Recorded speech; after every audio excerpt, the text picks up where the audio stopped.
Ito po ay gaya ng sinabi ko, dagdag tulong ho ito sapagkat tuloy-tuloy naman ang pamimigay ng inyong lokal na pamahalaan ng inyong pangangailangan.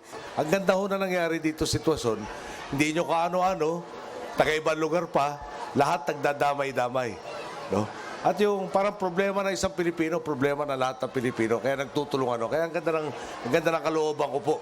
No, na nararanasan na nagkukusa lahat, hindi na kailangan pilitin, talaga hong nangyayari yung dapat mangyari. Like in many parts of Metro Manila, Cainta had been massively affected by the heavy downpour and devastating floods brought about by the southwest monsoon.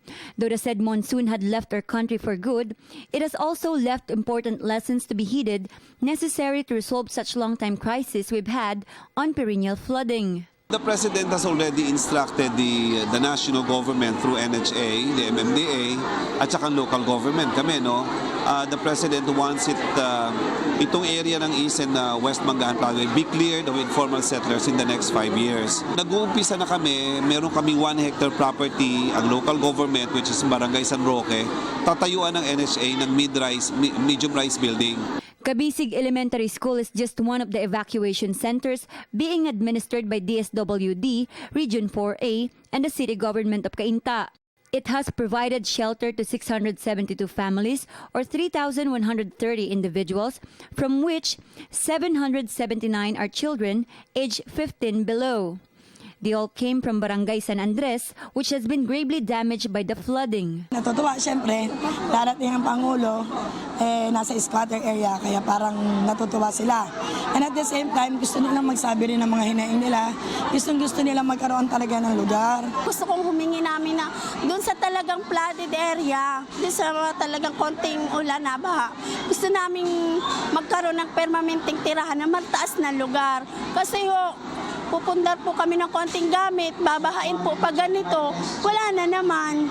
As expected, the too many people that came running to the respective evacuation centers within their area have become way too congested. It's almost impossible to imagine how they managed to bear the struggle to live each day in such a poorly sanitized small space with not enough ventilation.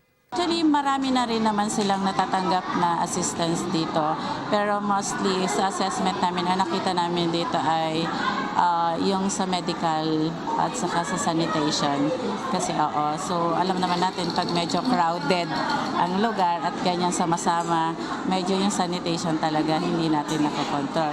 Pero ang maganda lang kasi dito is andito yung mga partners natin mula sa Municipal Health Office na nakakatuwang natin. So pag may mga immediate na pangangailangan, halimbawa merong mga nagkasakit, yung tinitinan ito ng ating team na nakatalaga dito 24 hours. Perhaps what we've been going through these days is nature's desperate way of calling our attention that we may change our old and destructive ways.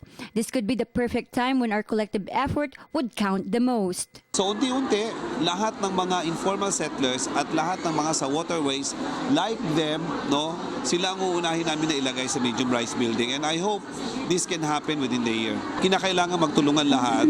It's not only the government who should help the flood victims, but also cooperate with us. And at this point, nagpapasalamat din ako sa lahat ng mga tumulong sa bayan ng Cainta. Kami naapektuhan, katulad ng ibang bayan na katabi natin, pero nandyan pa rin ang mga kaibigan natin na tumutulong sa atin. For the People's Television, Christine Zilweta.